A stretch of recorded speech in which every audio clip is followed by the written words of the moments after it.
To handle that alone. आजकल ये बहुत नॉर्मल है और पता है, आप जितना ज़्यादा लोगों से पूछोगे इतना ज़्यादा कॉमन है। आपको इसको अकेले हैंडल करने की कोई ज़रूरत नहीं है।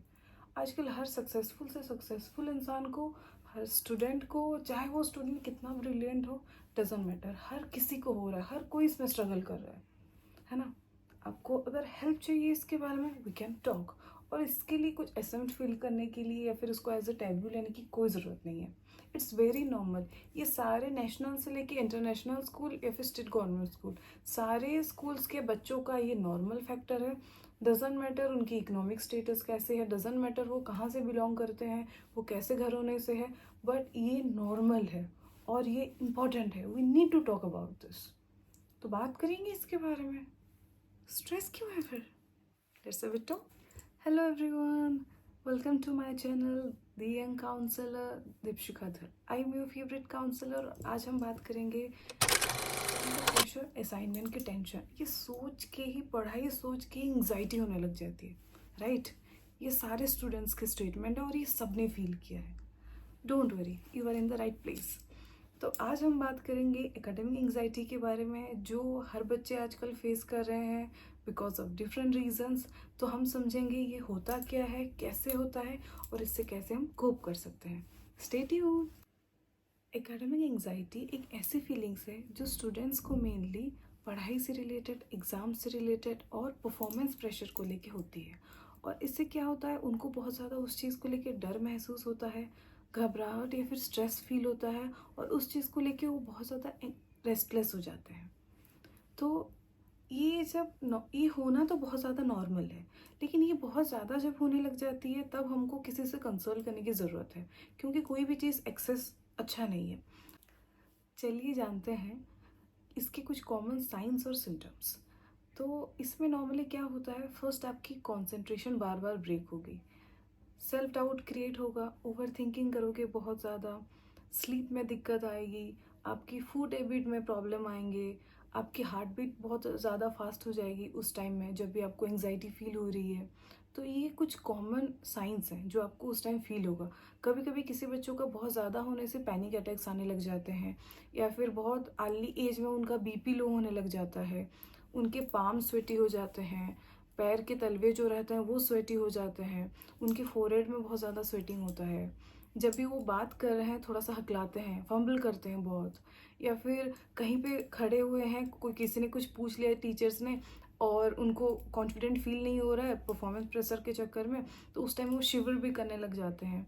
तो this are very common symptoms academic anxiety में। और एक बहुत इम्पॉर्टेंट चीज़ है जो बच्चे हमेशा करते हैं जब भी वो ये चीज़ से गुजरते हैं, चीज़ों को बार बार क्या करना, प्रोक्रेस्टिनेट करना, पोस्टपोन करना।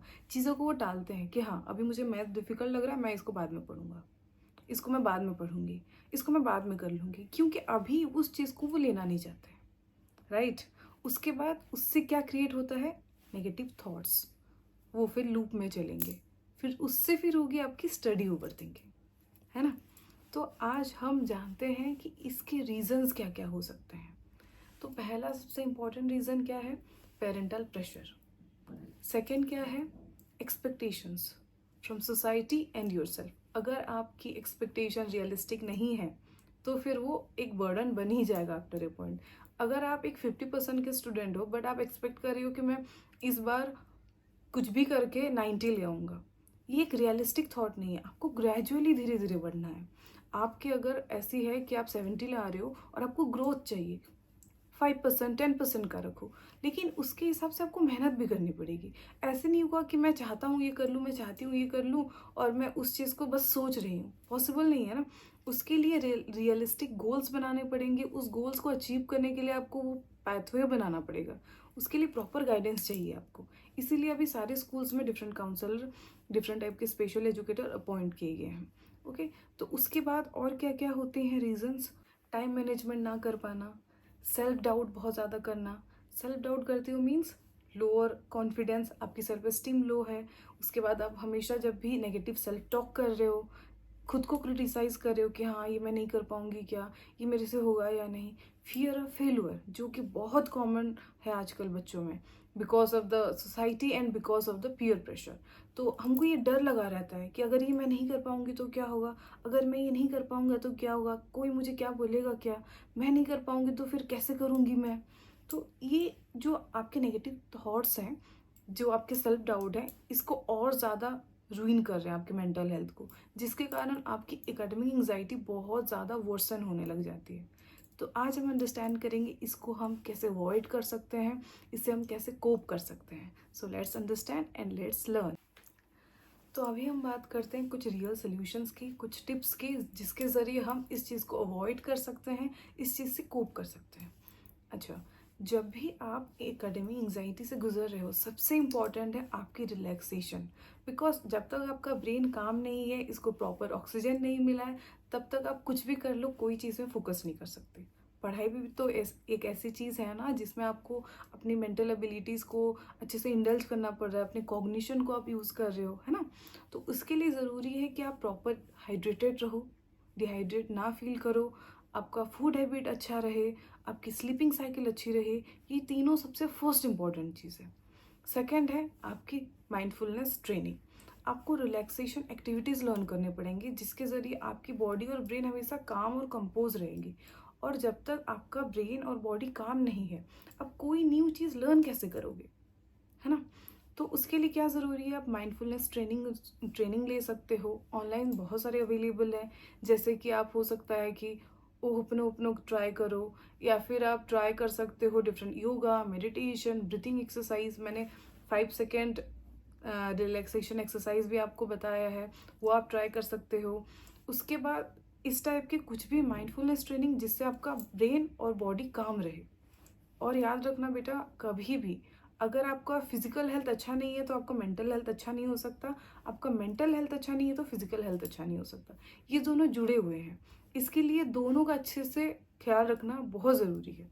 Second most important, time management. आपको 24 आवर में सारे काम को मैनेज करना है, और उसी में ही आपकी पढ़ाई अच्छे से करनी है। ये नहीं करना है कि आप अभी बहुत ज़्यादा पढ़ने लग गए हो और अपनी सारी चीज़ों को छोड़ दिए। नो, आपको अंडरस्टैंड करना पड़ेगा कि वो 24 आवर में आप स्कूल भी जा रहे हो, पढ़ाई भी कर रहे हो, और आपकी बाकी जो एंटरटेनमेंट है वो थोड़ा थोड़ा भी हो रहा है। उसको प्रायोरिटी बहुत नहीं देना है, पढ़ाई को प्रायोरिटी देनी है, बट उसके साथ और 5 चीज़ें जो हैं, जो आपके लिए इंपॉर्टेंट है मोटिवेटेड रखने के लिए, फिजिकल हेल्थ के लिए, मेंटल हेल्थ के लिए, है ना, वो ज़रूरी है। कभी भी अपनी स्लीप के साथ कॉम्प्रोमाइज़ नहीं करना है, ठीक है। ये थर्ड इंपॉर्टेंट है। आपकी स्लीप की क्वालिटी जितनी ज़्यादा अच्छी रहेगी, आपकी कॉग्निशन उतनी ज़्यादा अच्छी रहेगी, और कॉग्निशन अच्छी नहीं रहेगी, आप कुछ भी मेमोराइज नहीं कर सकते हो। कोई चीज़ भी लॉन्ग टर्म के लिए आपके ब्रेन में नहीं स्टोर होगी। अगर नहीं स्टोर होगी तो फिर उसको यूज़ कैसे करोगे, है ना।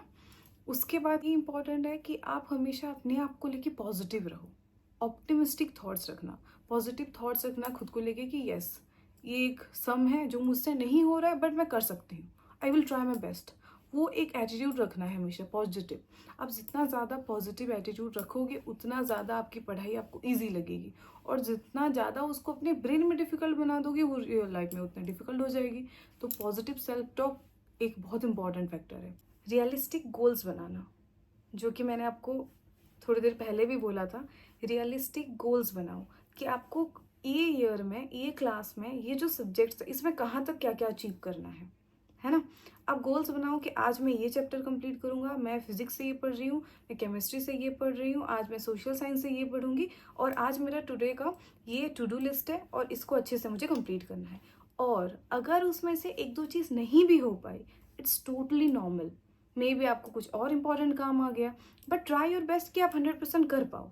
बट 80% भी अगर हो रहा है इनिशियली फॉर ए टर्म, तो फिर आपको डिमोटिवेटेड नहीं होना है, आपको कॉन्फिडेंट रखना है, और पॉजिटिव सेल्फ टॉक के साथ उसको कंटिन्यू करना है जब तक वो अच्छे से हो ना जाए।